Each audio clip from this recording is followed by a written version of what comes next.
She warned me to stop looking at her that way, but I couldn't. And neither could she.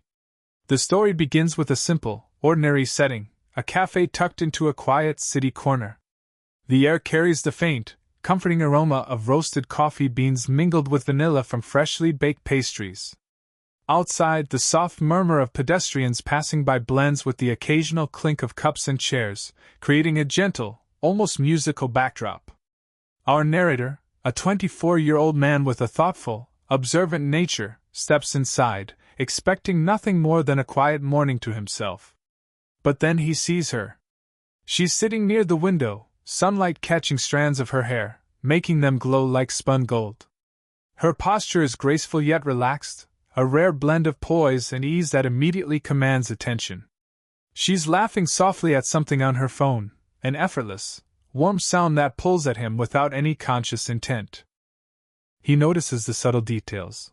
The way her fingers lightly trace the rim of her coffee cup, the gentle tilt of her head, the soft exhales she lets out after each laugh. She seems entirely present in her own world, yet the world around her feels brighter somehow. There's a quiet magnetism to her, a combination of confidence, grace, and an unspoken vulnerability that makes it impossible for him to look away.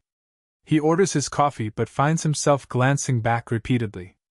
Each time their eyes meet, there's a pause, a flicker of acknowledgement that stretches just a little too long.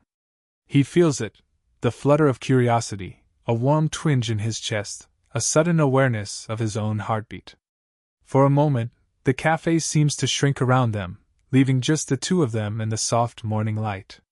Then, she notices him looking and tilts her head slightly, an almost imperceptible smirk playing on her lips. Her eyes hold a playful warning, and she speaks, her voice calm but teasing.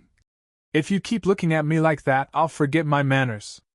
The line is casual, almost offhand, yet it carries an undercurrent of something more, intrigue, flirtation, and a challenge all at once. He feels a mixture of surprise, delight, and something he can't yet name. There's no rushing here, no overt invitation, just a quiet acknowledgement that she's noticed him, and that she's just as aware of the pull between them as he is. Internally, he reflects on the age difference without labeling it awkwardly. She exudes calm and experience, a quiet assurance that contrasts sharply with his youthful restlessness and curiosity. He feels both intimidated and drawn to her, a combination that leaves him more aware of his own hesitation than he's ever been. The first keynote closes with this subtle tension lingering in the air, a single glance, a teasing line, and the unspoken question of what might come next. The audience is left suspended, sensing the slow-burn chemistry forming between two people whose connection is immediate yet tempered by caution, curiosity, and unspoken desire. After that first, fleeting encounter in the cafe, the male narrator can't shake the image of her from his mind. Days later, he finds himself wandering into a local bookstore, a quiet refuge from his own restless thoughts. He's browsing the shelves when he hears a soft laugh behind him. Turning, he spots her again, this time in the poetry section, her fingers trailing across the spines of books as if each one carries a secret. Their eyes meet instantly, and for a moment the world contracts. He notices how the sunlight filters through the tall windows, casting golden highlights along her hair, illuminating the subtle curve of her cheekbone. He steps closer, ostensibly to reach a nearby book, but their fingers brush lightly, an accidental touch that sends a small spark up his arm. She doesn't pull away. Instead, she allows the moment to linger, her lips curling into a faint, knowing smile. They fall into conversation over shared recommendations. Her voice is warm, calm, and measured, carrying a subtle authority that is both alluring and comforting. He listens more than he speaks, caught between the desire to impress her and the fear of revealing too much too soon.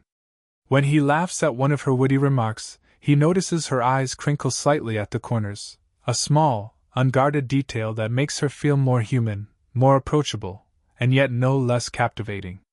Later, they leave the store and wander down a quiet city street. She adjusts the strap of her bag, and their arms brush.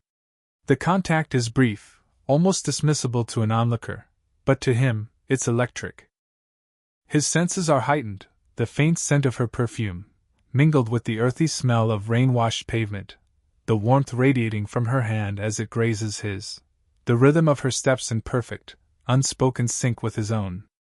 Every accidental touch, every shared laugh, every pause in conversation adds layers to the quiet tension building between them.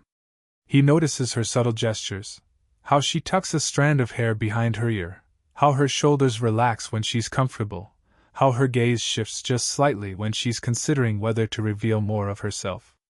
By the end of the day, he realizes the depth of his own curiosity about her.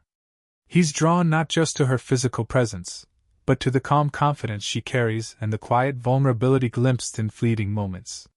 She, in turn, seems aware of the pull between them, though she maintains her composure, allowing only the smallest hints of interest, a lingering glance, a soft laugh, or the playful tilt of her head.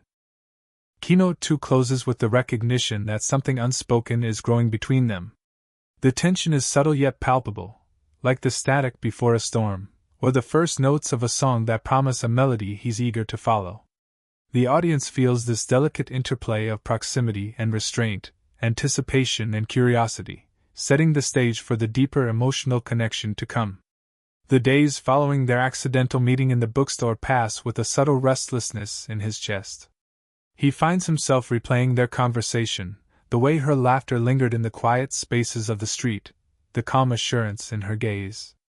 And when he sees her again, this time at a quiet park cafe, he feels a strange mix of anticipation and hesitation, as if approaching her could tip the delicate balance of their unspoken connection.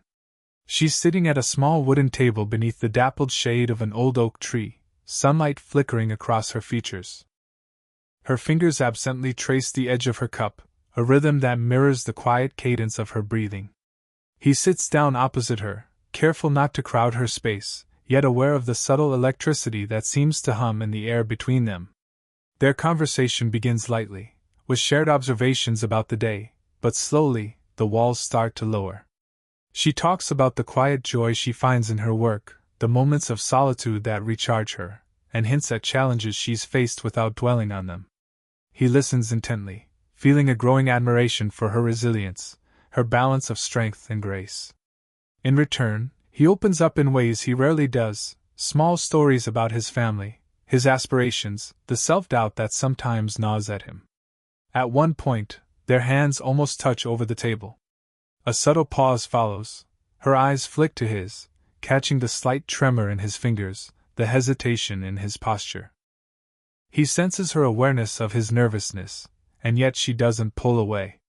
The brush of her fingertips against his, however brief, sends a warmth spreading up his arm.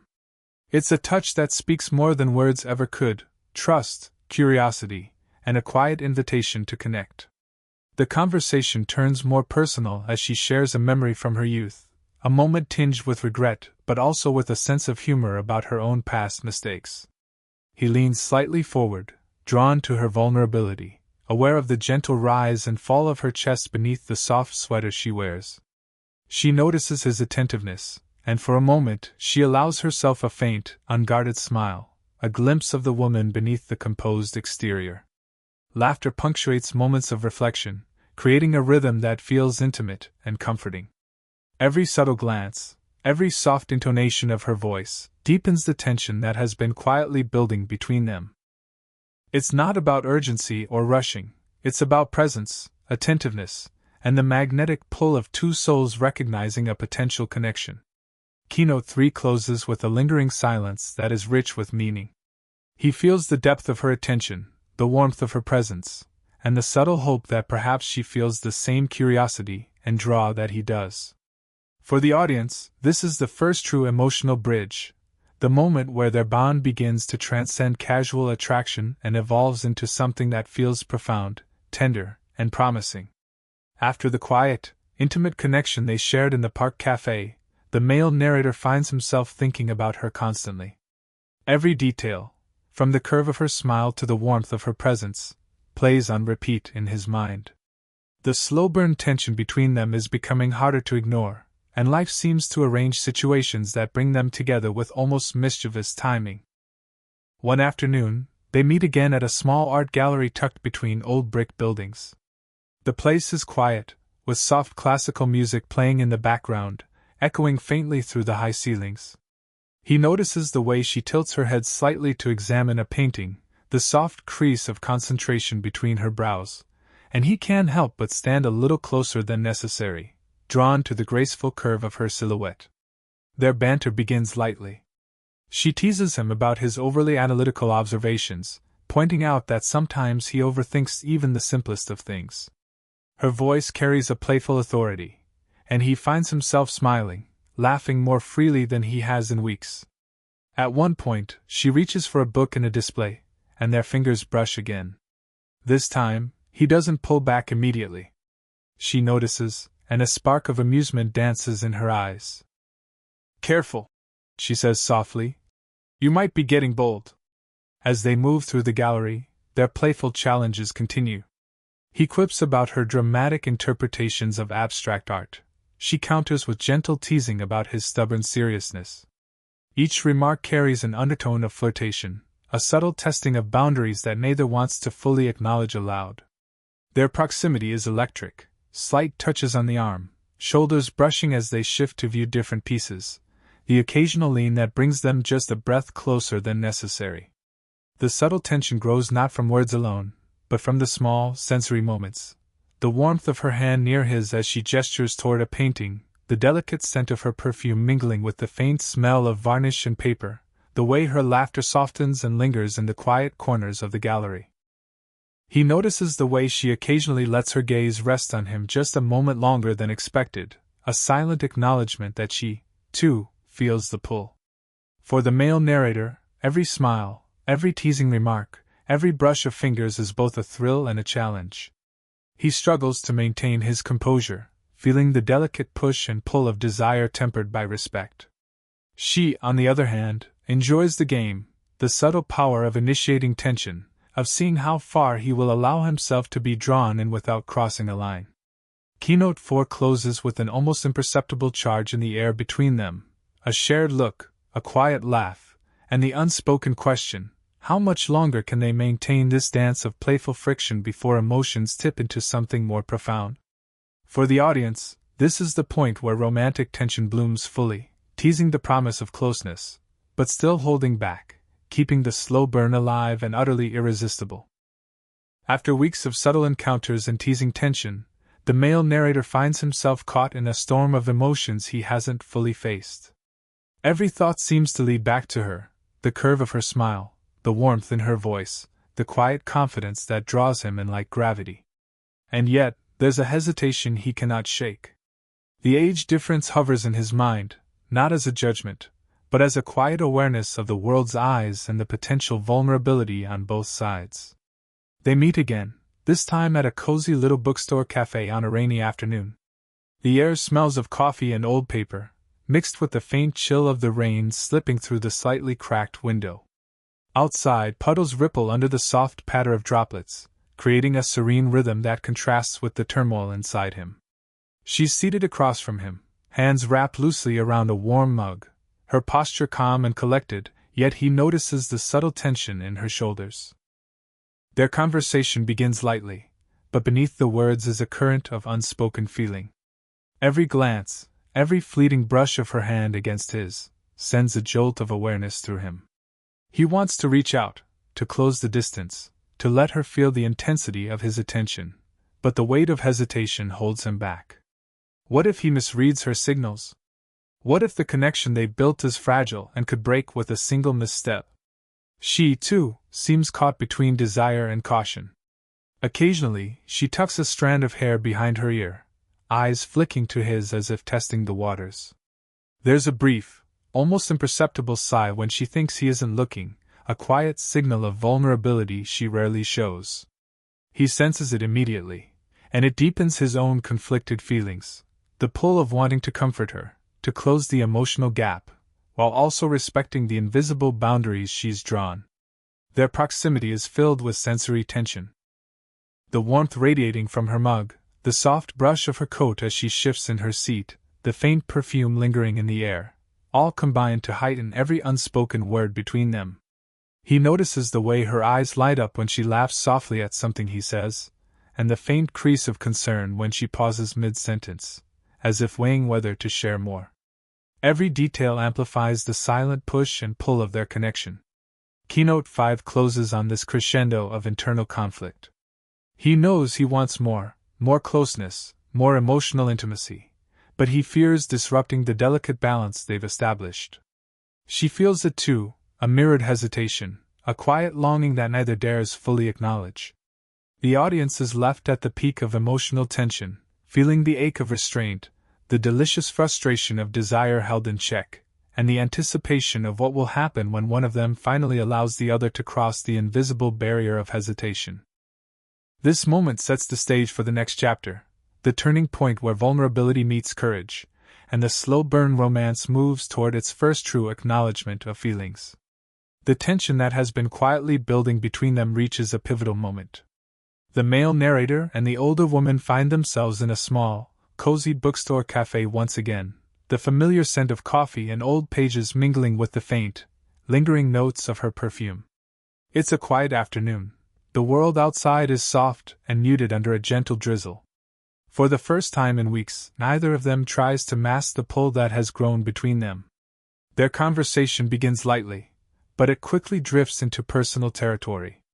She speaks about a recent challenge at work, her voice carrying a mix of frustration and pride, and he listens with rapt attention, noticing how her eyes momentarily glisten when she recounts her story. He feels compelled to reach across the small table, but pauses, aware of the fragile balance between comfort and intrusion.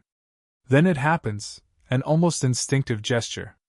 He reaches for a book she's holding, and their hands brush, lingering just a fraction longer than before. The warmth of her skin against his, the subtle pressure of her fingers as she lets the contact stay, sends a shiver of anticipation through him. Her eyes meet his, and for a heartbeat, the playful teasing from before softens into something quieter, something sincere. She leans slightly forward, just enough that their proximity feels charged but safe. They talk in a quieter, more measured tone, sharing details about hopes, small regrets, and fleeting moments that shaped who they are. He notices the delicate rise and fall of her chest, the faint smile tugging at the corners of her lips, and the way her gaze occasionally lingers, searching his face for understanding, for connection. She notices the attentiveness in his eyes, the way he leans in slightly, careful not to overstep, and the subtle warmth in his voice that mirrors her own. A shared silence falls between them, soft and unhurried. In that pause, the world outside seems to dissolve. The rain, the passing strangers, the distant hum of traffic, all fade into a quiet cocoon of intimacy. Finally, she allows herself a small, deliberate touch. Her hand brushes the back of his fingers, light but unmistakable. It's a gesture filled with trust, acknowledgement, and invitation.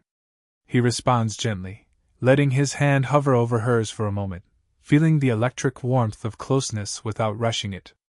This turning point is not about grand declarations or dramatic gestures. It's subtle, deliberate, and beautifully human, a glance that lingers, a hand that finds its place, a shared breath that speaks volumes.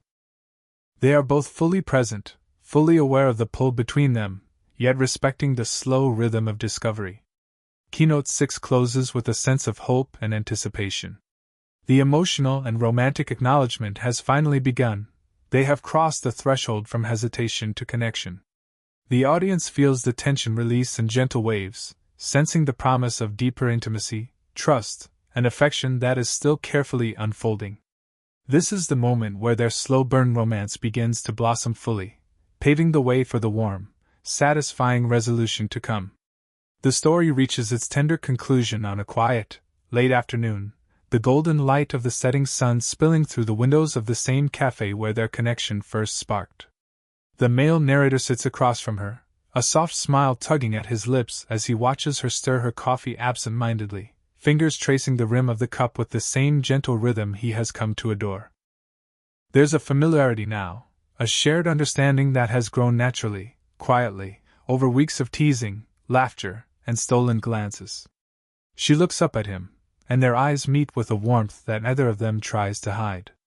The playful glint from their early encounters has softened into something deeper, mutual respect, trust, and the beginnings of love that doesn't need to be declared loudly to exist fully. She leans slightly closer, the subtle scent of her perfume mingling with the aroma of coffee, and he feels a steady warmth radiate from her presence. Their hands brush once again, deliberately this time. She doesn't pull away, he doesn't hesitate. His fingers find hers, entwining gently as if they've always known how to fit together. It's a touch that speaks volumes: affection, comfort, and a quiet acknowledgement of the emotional journey they've shared. She rests her other hand lightly on his wrist, her thumb brushing his skin in a rhythm that mirrors the steady beat of her heart.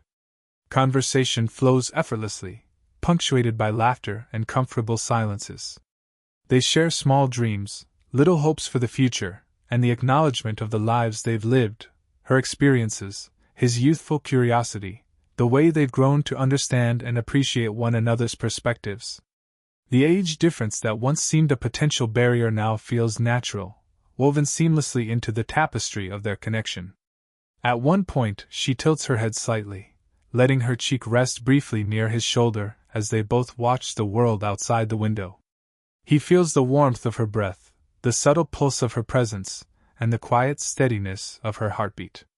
In return, he shifts slightly, careful to provide a sense of closeness without overwhelming her, a silent promise of care and attention.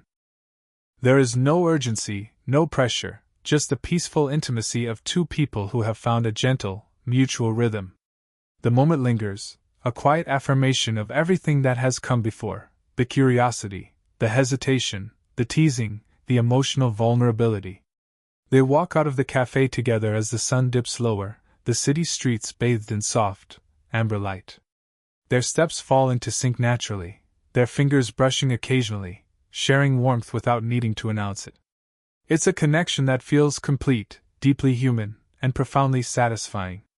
Keynote 7 closes with the audience left with a sense of emotional fulfillment. The slow burn romance has reached its natural, heartwarming resolution. The story ends with hope, tenderness, and a feeling that these two lives, though different in experience, have found a quiet, enduring harmony. The final image is simple yet powerful: them walking side by side, laughter and light conversation blending with the evening air, hearts aligned in a connection that is as respectful as it is deeply felt.